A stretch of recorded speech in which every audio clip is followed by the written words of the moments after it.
안녕하세요, 모터플렉스 홍석준입니다. 자, 오늘 소개해드릴 차는 렉서스의 LX라는 차인데 여러분들 좀 생소하시죠? 이게 벌써 출시한 지 30년이나 된 차인데 우리나라에는 처음 소개되는 차입니다. 렉서스의 진짜 플래그십 SUV 그 모습을 함께 살펴보시죠. 우선 이 LX 외모부터 좀 살펴봐야 될 텐데 이렇게 지금 DP를 해놓은 게 오프로드 한복판을 달리고 있는 모습을 뚝 떼우는 것처럼 소개를 해놨잖아요. 이 차의 성격을 딱 드러내고 있는 건데 본격적으로 디자인을 살펴보려면은 뒤에 있는 차로 살펴보는 게 좋을 것 같으니까 일로 좀 와보시죠. 이제 본격적으로 좀 설명을 드리자면은 이 차는 4세대 버전이에요. 1995년에 1세대가 출시했고 점점 더 고급감을 높여가지고 지금 이 4세대까지 온 건데 4세대 느낌 어떠세요? 지금 앞에서 딱 봤을 때 이런 느낌들이 렉서스가 추구하는 그런 느낌들을 다 담고 있어요. 그러니까 디자인 기조가 우리가 지금 보기에도 새로운데 이게 사실 처음 출시했던 거는 2021년이거든요. 그런 시기감을 생각해 봐도 여전히 좀 새로운 신선한 느낌들이 많이 있어요. 이게 우리가 약간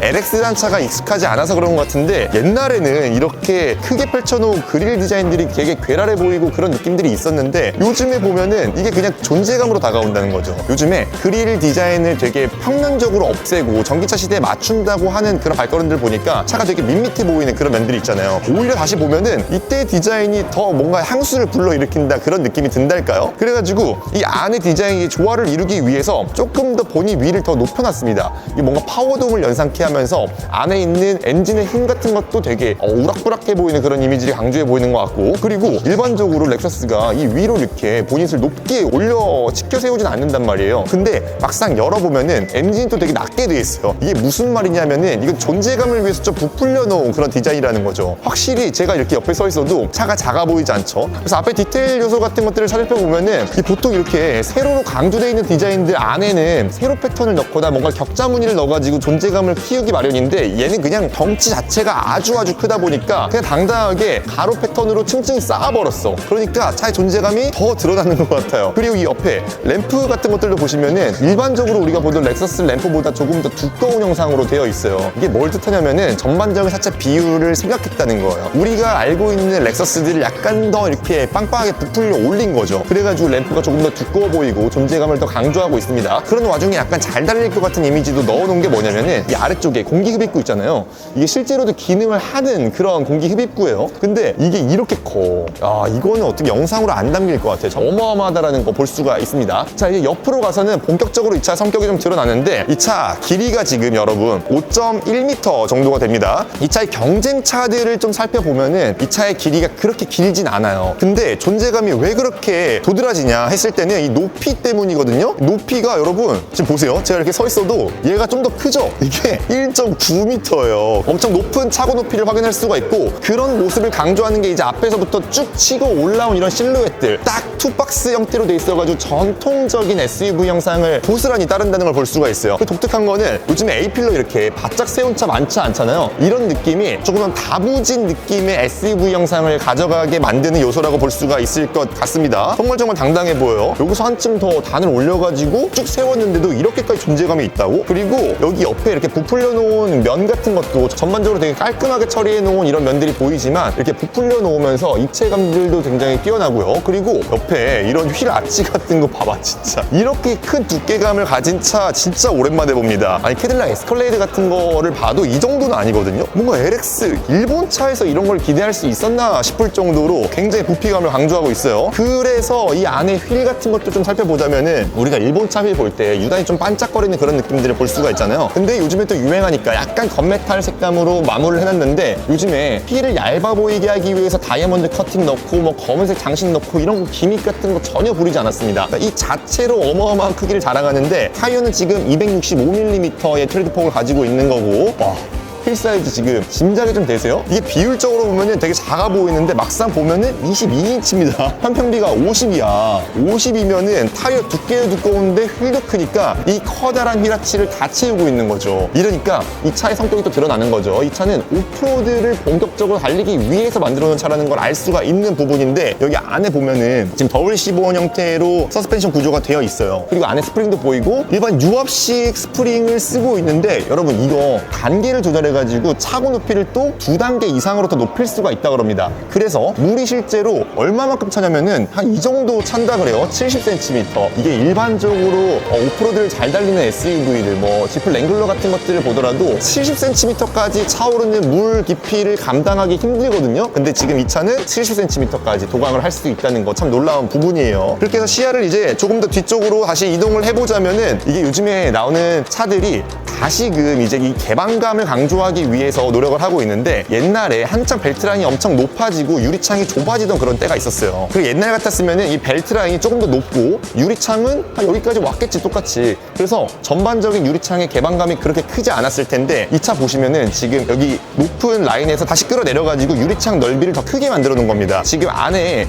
이 시트를 보시면은 어깨 라인이 드러나잖아요. 그래서 실제로 안에 앉아있을 때는 얼마만큼 큰 개방감을 줄지도 되게 궁금한 부분이 되는 거예요. 그리고 유리창 크기도 C필러 쪽에 쿼터 글라스라고 해야 되는 거예요. 우리가 보통 이거 쪽창이라고 말하는데 이건 쪽창이 아니고 진짜 제대로 뚫려있는 웬만한 세단보다 커다란 유리창을 넣어놨네요. 그리고 이 차 비율적으로 봤을 때 계속해서 그 얘기를 하게 되는 것 같은데, 여기 뒤쪽에 이런 가니쉬들도 얇지가 않아요. 가까이서 봤을 때 존재감이 엄청나고, 여기 D필러 같은 경우에도 엄청나게 두꺼운 판으로 되어 있기 때문에 단단해 보이는 이미지도 고스란히 가져가고 있습니다. 그리고 뒷모습이 솔직히 기대가 많이 됐었는데 기대보다는 좀 평평해요. 왜냐하면 이 차의 출시 시기가 좀 중요하겠죠. 2021년에 출시가 됐으니까 시간이 좀 지났잖아요. 그 사이에 이제 유행하는 게 뭐냐면은, 요즘에 유행하는 차들은 입체감을 조금 더 강조하는 디자인들을 쓰고 있잖아요. 그에 반면에서 이 차는 옛날 그 한창 공간을 엄청나게 강조하던 박스카의 이미지들을 가지고 있긴 합니다. 그럼에도 불구하고 당시에도 굉장히 비싸고 고급스러운 차였기 때문에 이 뒤쪽에 리어램프 형상 같은 거 보시면은 여전히 유행을 잘 따르고 있어요. 전반적으로 층층이 쌓아 올린 구조를 가지고 있어가지고 되게 당당해 보이고 넓어 보이는 차체 크기를 가지고 있고, 실제로도 2m에 달하는 폭을 가지고 있기 때문에 넓어요. 그거를 더 강조하고 있는 거는 이 리어램프가 하나로 이어진 점, 이런 것들이 강조를 하고 있는 부분이고, 렉서스 특유의 이런 램프 디자인, 니은자 디자인이 딱 받쳐주면서 안정적인 디자인을 가져가고 있는 걸 볼 수가 있습니다. 안쪽으로 들어와서 좀 살피다 보면은 이런 입체감들도 꽤 괜찮아요. 그렇기 때문에 요즘 유행에는 뒤처지지 않는다라는 걸 볼 수가 있고, 트렁크 공간 한번 살펴봅시다.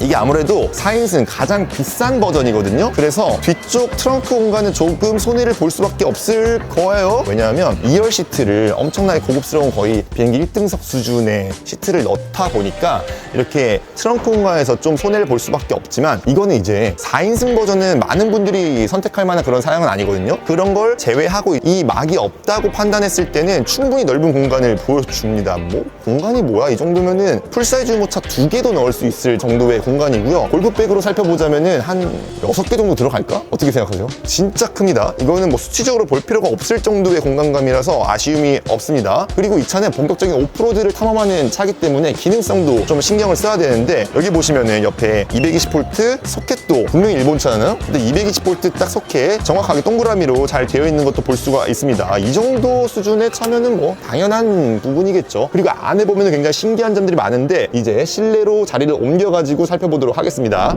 1열. 자, 드디어 들어왔습니다. 렉서스 LX 실내로 들어왔는데, 이거 뭐야? 뭐가 잘못되어 있는 거 아니야? 일단 들어오자마자 눈에 확 띄는 게 뭐냐면, 이게 보통 화면을 이렇게 2개를 넣는 차들 보면은 이 중간쯤에 커다란 화면을 넣고 아래쪽으로 화면 하나 빼놨잖아요. 근데 얘는 뭔가 굉장하네. 존재감들이 다 굉장합니다. 그래서 우리가 일반적으로 렉서스를 탈 때 볼 수 있는 12.9인치 인포테인먼트 시스템 디스플레이는 위쪽에다가 이렇게 자리를 마련해가지고 운전을 하면서 시야가 분산되지 않도록 적당히 시야를 이동해서 볼 수 있도록 마련을 잘 해놨고요. 이 아래쪽 거는 아무래도 차량의 그런 상태 같은 것들을 선택할 수 있는 장면 같은데, 여기 아래 보면은 공조장치 같은 것들을 띄워놓을 수 있는 장치들이 되어 있고, 뭔가 렉서스답지 않게 되게 또 세련미가 나름 있습니다. 그리고 아래 보면은 이렇게 아래 버튼들이 굉장히 많이 있잖아요. 이런 부분들이 또 기계 조작하는 맛들도 전해줄 것 같아요. 자, 일단 전반적인 디자인부터 살짝 살펴봐야 될 것 같은데, 이런 디자인들이 어떤 느낌이 딱 오냐면은 운전자가 이렇게 앉았을 때 딱 나를 보호해주는 것 같은 그런 느낌들을 줍니다. 원래 SUV라고 하면은 대시보드가 굉장히 이렇게 평평하고 높이 솟아있는 걸 볼 수가 있어요. 그런 디자인 기조를 고스란히 따라간다고 볼 수가 있는 거고, 그리고 뭔가 렉서스답지 않게 이 센터 터널도 굉장히 높은 편인데, 이런 이유들은 이따가 엔진 볼 때 알 수 있겠지만 이 차는 기본적으로 엔진이 세로 배치예요. 그런 점들 덕분에 여기 이렇게 높게 솟아있는 센터 터널까지 볼 수가 있는 거죠. 근데 좌우로 굉장히 넓은 폭을 가지고 있는 차다 보니까 전반적으로 센터 터널이 엄청나게 넓어요. 그래서 위에 공간을 좀 폭넓게 활용할 수가 있는데 핸드폰을 이렇게 가운데다가 올려놓을 수가 있는 부분도 있고요. 그리고 우리가 그동안 봐오던 렉서스 기어노브 같은 경우에도 원래 이쪽으로 치우쳐져 있었잖아요. 근데 얘는 공간이 넓으니까 가운데에다가 그냥 딱 놔둔 거예요. 그래서 자세를 잡았을 때 굉장히 되게 늠름한 그런 자세를 잡을 수가 있습니다. 그리고 아까 처음에 말씀드린 것처럼 여기에는 이제 오프로드를 위한 그런 기계적인 버튼들, 장비들이 굉장히 많이 탑재가 되어 있는데 여기 그냥 딱 보자마자 알 수가 있는 게 여기 보세요. 전자식으로 사륜 구동을 조작할 수 있는 노브가 달려있고 왼쪽으로 하면은 L4 지금 안 들어가나? 누른 다음에 해야 되나 보다. 와, 이런 기계식 느낌들도 괜찮죠. 실수할 이유가 없는 그런 조작 방법을 딱 잘 채택을 해놓은 것 같아요. 그리고 드라이브 모드 지금 작동을 안 하는데 이거 시승하면서 조금 더 살펴보도록 하고 여러분들을 위한 이런 통풍 시트나 이런 장치들은 또 다 잘 챙겨 놓은 것들을 볼 수가 있네요. 그리고 이 차가 본격적으로 이제 오프로드를 탐험하는 차라고 말씀을 드렸잖아요. 그래서 필수적으로 오프로드 차에 갖춰야 될 이런 디퍼렌셜 락 기능 같은 것들도 충분히 다 넣어놨고요. 이거는 오프로드를 타면서 이제 진짜 능력까지도 봐야지 알 수 있는 부분이니까 넣어놨다는 것 같지만 체크를 좀 하고 넘어가고, 이 차 신기하게 여기에 지금 에어 서스펜션이 안 들어가거든요. 이 정도 가격의 대형 SUV에 에어 서스펜션이 안 들어간 게 조금 에러라고 볼 수도 있는데, 그럼에도 불구하고 차고를 높일 수가 있고 그걸 낮출 수도 있습니다. 그래서 에어 서스펜션이 가지고 있는 이점 같은 것들을 고스란히 가져간다는 거, 이것도 실제 승차감이 에어 서스펜션보다 좋을지에 대해서는 실제 시승을 하면서 좀 봐야 될 것 같아요. 그리고 이렇게 와, 장난 아니다. 이쪽에서 열 수 있으니까 딱 보자면은 안에 공간 상당히 넓습니다. 뭐 물병 같은 거 한 3개 정도 들어갈 수 있는 충분한 용량인데 풀박스라고 되어 있어가지고 냉장고 기능을 지원하는 거예요. 이런 거 뭐 고급차니까 당연히 챙겨야 될 부분이겠죠. 전반적으로 소재 감각 같은 것들은 위에 스웨이드 그리고 앞에 다 가죽이고 박음질 같은 것들도 꽤나 섬세하게 되어 있고, 이 아래쪽에 이 차의 가격을 상쇄할 수 있을 만큼 정말 아래쪽까지 전부 다 가죽을 발라놔가지고 손에 만져지는 부분 그리고 시각적인 부분들까지 전부 다 고급스러운 소재로 뒤덮여 있는 것도 볼 수가 있습니다. 그리고 이 차는 지금 최상위 트림이기 때문에 4인승 버전, 이 2열 공간이 메인 자리거든요. 한번 넘어가서 살펴보도록 하겠습니다. 이 정도까지로 고급스러울 필요가 있나 싶을 정도인데, 뭐 공간 자체는 생각보다 기대보다는 조금 좁습니다. 이런 공조장치 같은 것들도 전부 다 전동으로, 통풍 시트 당연히 있고요. 온도 같은 것들도 뒷자리 별개로 조절할 수가 있습니다. 그리고 진짜 고급차라는 걸 알 수가 있는 게, 이 위쪽에 이런 버튼들 하며 움직이는 동작하며 너무 우아하지 않습니까? 그리고 이 2열 공간만을 위한 이런 휴대폰 무선 충전 버튼도 다 들어가 있고요. 그리고 1열과 마찬가지로 눌렀을 때 굉장히 넓은 공간에 이런 수납 공간까지 확인할 수가 있습니다. 이게 제가 우려스러웠던 거는 뭐냐면은, 이 차가 아무래도 프레임 바디를 가지고 있기 때문에 이 머리 공간 측면에서 조금은 아쉽지 않을까 생각했거든요. 근데 이렇게 키가 큰 성인 남자 같은 경우에도 머리 공간이 이렇게 여유가 있어요. 그리고 무릎 공간은 그냥 부족하지 않으면 된다고 생각을 하지만, 솔직히 가격을 생각하면 조금만 더 넓었으면 좋겠다는 생각이 듭니다. 근데 이런 부분은 사실 제가 앉아있는 이쪽 말고 조수석 뒤쪽으로 갔을 때는 충분히 넓은 공간을 확보할 수가 있고, 저기 앞에 발판 같은 것들도 다 이렇게 내려와가지고 실제로 사장님처럼 딱 뒤로 이렇게 기대가지고 다리를 뻗고 앉을 수 있는 그런 자세도 연출이 가능하다는 겁니다. 그리고 진짜 놀라운 게 한 가지가 더 있는데, 이 차 위에 공조장치가 굉장히 독특한 게 있습니다. 이 머리 위쪽에 있는 이런 장치들인데, 이게 전 처음에 스피커인 줄 알았어요. 뭐 이렇게까지 넓은 게 있나? 근데 이게 여러분 에어컨이랍니다. 자동차 타고 있을 때 통풍구에서 이렇게 바람이 나올 때 그 바람 직접 맞는 거 좀 싫잖아요. 그래서 이렇게 고급차 같은 경우에는 요즘에 무풍 에어컨 같이 비슷한 기능을 넣어주는 게 유행처럼 좀 번지고 있어요. 아주 최상위 고급차에서만 좀 번지고 있는 유행인데, 지금 이 LX에서도 마찬가지로 이렇게 넣어놓은 걸 볼 수가 있습니다. 여기 보세요. 이렇게 끌 수도 있고 켤 수도 있고, 켰을 때는 내가 굉장히 많이 누울 수가 있거든요. 이렇게 더 뒤로 누워가지고 잔잔하게 내려오는 이런 바람 같은 것들을 맞으면서 뭔가 내가 차를 타고 있을 때 풍요로움을 더 느낄 수가 있고, 뭔가 다른 세상에 온 것처럼 완전히 외부와 분리된 그런 느낌을 받을 수가 있다는 거죠. 상당히 괜찮은 기능들이에요. 자, 그래서 이 차의 파워트레인을 마지막으로 설명을 드리면서 좀 마무리를 하자면은, 여기 들어가 있는 파워트레인 되게 독특한 시스템이 들어가 있어요. 지금까지 우리나라에 출시했었던 렉서스랑은 좀 다른 파워트레인을 가지고 있는 건데, 지금 딱 보시면은 엔진이 가로 배치가 아니고 세로 배치로 되어 있는 거를 볼 수가 있어요. 여기에 들어가 있는 엔진은 V6 엔진이 들어가 있습니다. 배기량 자세하게 살펴보면은 3.5L에 좀 가까운 배기량을 가지고 있고, 최고 출력 자체는 지금 하이브리드 시스템을 다 통틀어 가지고 457마력을 발휘합니다. 근데 변속기가 여러분 뭐 같아요?